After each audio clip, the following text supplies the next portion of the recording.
Bismillahirrahmanirrahim. Assalamualaikum warahmatullahi wabarakatuh. Perkenalkan, kami dari kelompok 3 mata kuliah Rekayasa Perangkat Lunak.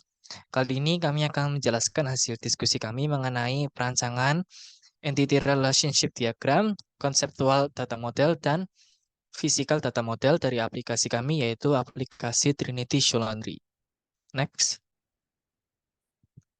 Jadi sebelum kami mulai, kami akan memperkenalkan diri kami masing-masing. Yang pertama saya sendiri, sina saya Zekari dengan NIM 2205 1214057. Saya Ayunda Melin Stefani dengan NIM 2205 1214055.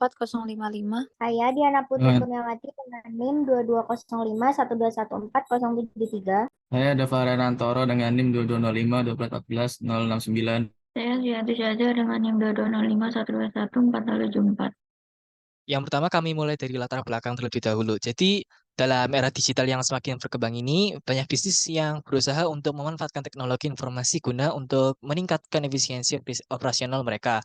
Salah satu bisnis yang mengalami perkembangan pesat adalah bisnis pencucian sepatu. Jadi Trinity Show Laundry sendiri adalah salah satu bisnis pencucian sepatu yang beroperasi di lingkungan yang kompetitif. Lalu Trinity Show Laundry ini juga memodernisasi operasional bisnisnya dengan ERD, CDM, dan juga PTM. ERD sendiri mendefinisikan struktur data dasar, CDM untuk memastikan model sesuai dengan kebutuhan bisnis, dan ada juga PTM untuk mentransformasi konsep ke struktur yang implementatif. Ini membantu untuk menciptakan aplikasi efisien guna memproses pesanan, mengevaluasi inventaris, dan memberikan pengalaman pelanggan yang terbaik. Next. Selanjutnya yaitu tujuan. Jadi tujuannya itu ada 4. Yang pertama yaitu mengembangkan ERD ini yang akan membantu memodelkan entitas dan hubungan data-data yang relevan dalam operasi Trinity Show Laundry. Lalu yang kedua, merancang CDM yang akan memberikan gambaran abstrak tingkat tinggi dari struktur data yang akan digunakan dalam aplikasi Trinity Show Laundry. Yang ketiga adalah mengimplementasikan PDM yang akan mengubah model konseptual menjadi struktur data yang dapat diimplementasikan dalam aplikasi sebenarnya. Lalu yang terakhir, memastikan bahwa perancangan ERD, CDM, dan PDM akan mendukung pengembangan aplikasi ini yang efisien dan sesuai dengan kebutuhan operasionalnya mereka. Selanjutnya ada pengertian dan konsep basis data. Basis data adalah sekumpulan data terkait yang disimpan secara elektronik, memungkinkan akses cepat dan mudah saat diperlukan. Sistem basis data bertujuan untuk merawat data yang diolah dan membuat informasi tersedia sesuai kebutuhan. Konsep perancangan basis data adalah pendekatan sistematis dalam pengembangan struktur dan organisasi basis data. Tujuannya adalah mengelola data dengan efisien, akurat, dan aman. Ini mencakup pemahaman mendalam terhadap kebutuhan bisnis, pembuatan model data yang mencerminkan entitas, atribut, dan hubungan antar entitas, serta normalisasi untuk pengorganisasian dalam data tabel dengan efisien dan akurasi. Aspek keamanan termasuk manajemen akses, enkripsi, dan strategi backup. Selain itu, perancangan pertimbangan kinerja basis data melalui pengindeksan, pengoptimalan query, dan pemilihan perangkat keras yang sesuai. Tahapan perancangan database. Dalam proses perancangan database terdapat 6 tahapan yang harus dilalui secara berurutan. Yang pertama ada analisis kebutuhan dan pengumpulan data. Yang kedua ada perancangan basis data secara konseptual. Yang ketiga ada pemilihan DBMS atau Database Management System. Yang keempat ada perancangan database secara logis. Yang kelima ada perancangan database secara fisik. Yang terakhir ada implementasi. Semua tahapan ini penting untuk memastikan database yang dibuat sesuai dengan kebutuhan dan dapat berfungsi secara efisien dalam konteks aplikasi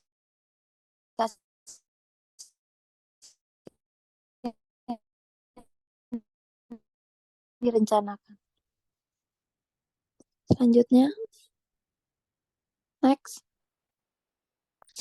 ada Entity Relationship Diagram atau IRD. Menurut salah satu ahli, Brady dan Lonham 2010, Entity Relationship Diagram atau IRD adalah teknik yang digunakan oleh sistem analis untuk memodelkan kebutuhan data dalam proyek pengembangan sistem.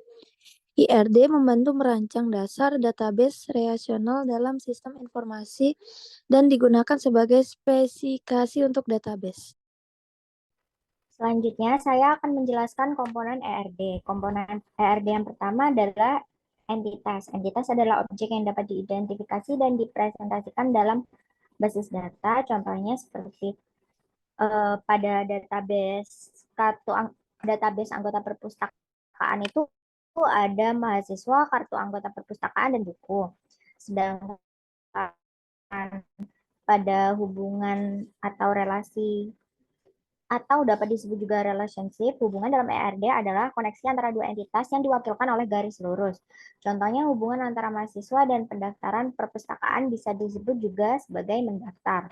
Sedangkan atribut adalah informasi rinci tentang entitas dan ada beberapa jenis yang terdiri dari atribut kunci untuk mengidentifikasi baris data seperti NIM, atribut sederhana nilainya yang tidak bisa dibagi lagi, contohnya alamat atau tahun terbit, atribut multinilai atau multi-value yang bisa punya lebih dari satu nilai seperti pengarang buku, lalu atribut komposit yang terdiri dari atribut lebih kecil misalnya nama, depan, tengah, atau belakang, serta atribut turunan yang dihasilkan dari atribut lain atau hubungan yang tidak perlu disimpan dalam database. Next. Selanjutnya, relasi dalam ERD ini dibagi menjadi 3, yaitu one-to-one, one-to-many, dan many-to-many. Yang setiap anggota entitas A hanya dapat terhubung dengan satu anggota entitas B dan sebaliknya itu disebut one-to-one.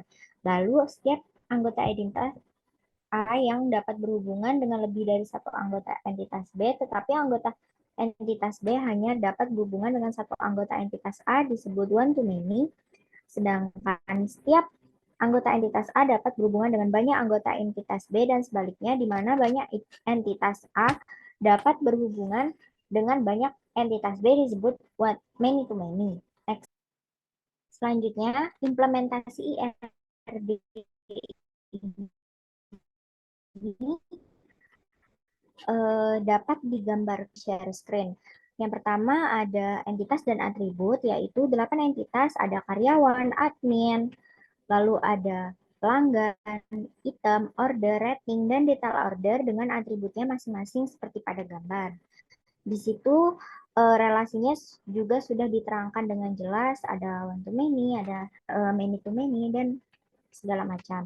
Di sini ada penjelasan relationship-nya, yaitu item berelasi one to many dengan detail order, lalu transaksi berelasi one to many dengan item, order berelasi one to many dengan transaksi, karyawan berelasi one to many dengan order, lalu admin berelasi one to many dengan karyawan, pelanggan berelasi one to many dengan order, dan pelanggan berelasi one to many dengan rating. Next. Selanjutnya akan dijelaskan oleh teman saya mengenai konseptual data model atau CDM. Baik, selanjutnya yaitu ada CDM atau Conceptual Data Model. Jadi konseptual data model ini atau model konsep data adalah tahap awal dalam perancangan basis data yang bertujuan untuk menggambarkan konsep dan pemahaman pemakai terhadap data yang akan disimpan dalam basis data.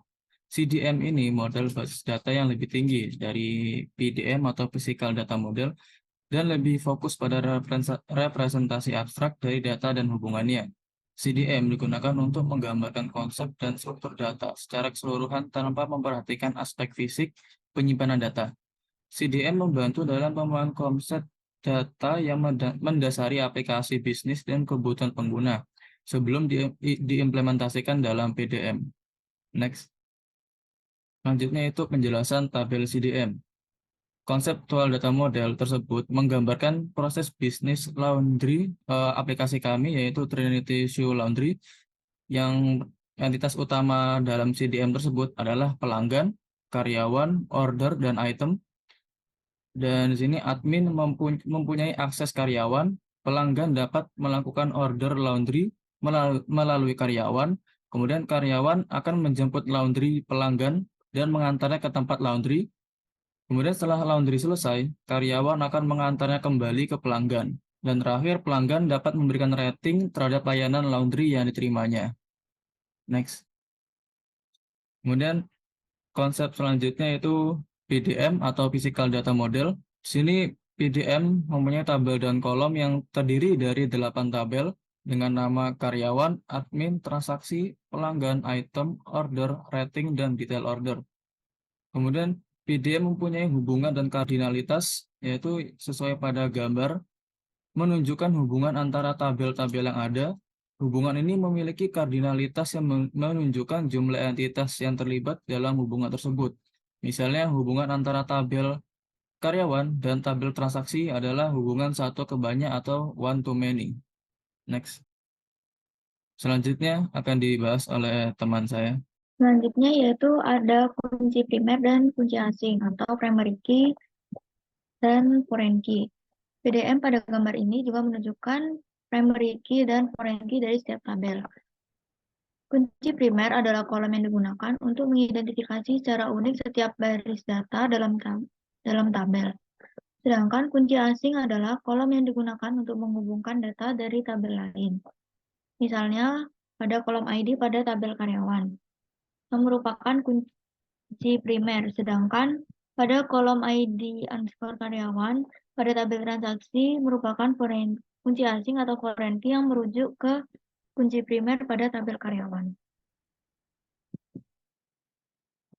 Kesimpulan dari perancangan database kami telah mengidentifikasi dan merinci komponen utama yang menyediakan fondasi aplikasi yang kuat saat mengembangkan basis data untuk aplikasi laundry sepatu, yang melibatkan pembuatan Entity Relationship Diagram atau IRD, Conceptual Database Model atau CDM, dan Physical Database Model atau PDM. Kesimpulan dari seluruh proses perancangan ini yaitu yang pertama, pentingnya desain basis data dalam pengembangan aplikasi, terutama di industri jasa seperti laundry sepatu, yaitu untuk memastikan manajemen data yang efektif dan akses yang lancar. Yang kedua, IRD adalah alat visual penting untuk menggambarkan entitas, atribut, dan hubungan di dalam sistem, yang membantu kami memahami struktur data aplikasi. Yang ketiga, CDM memberikan pandangan yang lebih mendalam tentang struktur data dalam database, termasuk tabel, kunci, dan hubungan antar tabel.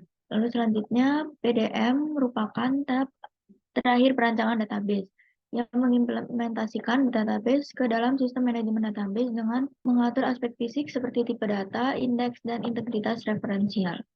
Lalu yang kelima, dengan database yang dirancang dengan baik, pelayanan laundry sepatu dapat beroperasi lebih efisien, mengolah klien, pesanan, inventaris, dan data lainnya dengan optimal. Dan yang terakhir, integritas data dalam database adalah jaminan bahwa informasi yang tersimpan adalah tepat, dapat diandalkan, dan konsisten. Sekian penjelasan perancangan database kelompok kami. Kurang lebihnya mohon maaf. Wassalamualaikum warahmatullahi wabarakatuh.